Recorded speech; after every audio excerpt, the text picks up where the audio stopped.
this time, we'd like to recognize Ms. Liz Zogby. President Crawford, members of the State Board, Dr. Lawson. I'm Liz Zogby, co-chair of the Maryland Down Syndrome Advocacy Coalition, and I'm happy to be here this morning with Hope, Ellie, Baraket, Patrick, Ian, Becky, Sophie, Gabby, Khalif, Helen, Camille, and their families, who got up early to be here. You guys are welcome to come every month if you'd like. We're here with the intention of making our students and families who often feel unseen and forgotten visible. Today, our community is here to ask for your help. I've sent along stories from families and supporting materials, and I hope you'll review that. I'll just raise a few points here today.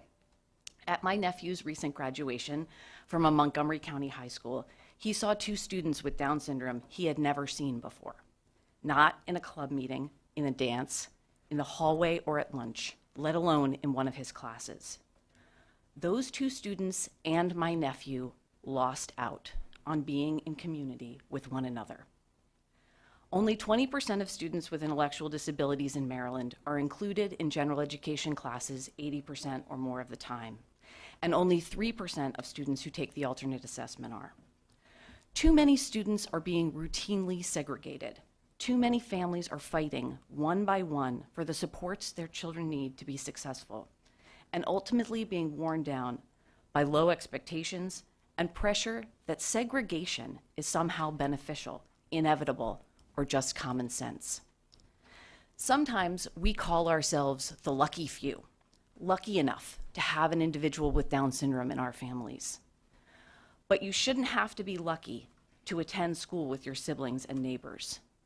You shouldn't have to be white, speak English as a first language, live in a certain zip code, have a certain IQ score, or have the financial resources to hire an advocate or an attorney. All kids deserve that. So how do we get there? MSDE should establish statewide standards for evidence-based instruction and special education service delivery models and require that IEP goals and services align with these models.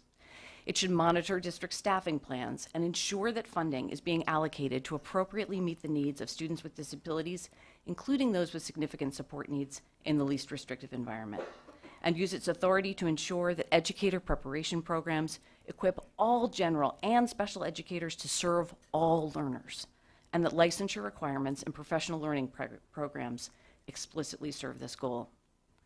We look forward to the convening of the Blueprint Special Education Workgroup and its comprehensive review of special education that will bring together diverse perspectives, experts, and policymakers to forge consensus on solutions that will dismantle the long-standing barriers that have thwarted durable systemic change for decades. Thank you for your time and for your efforts on behalf of all of Maryland's children. Thank you. We appreciate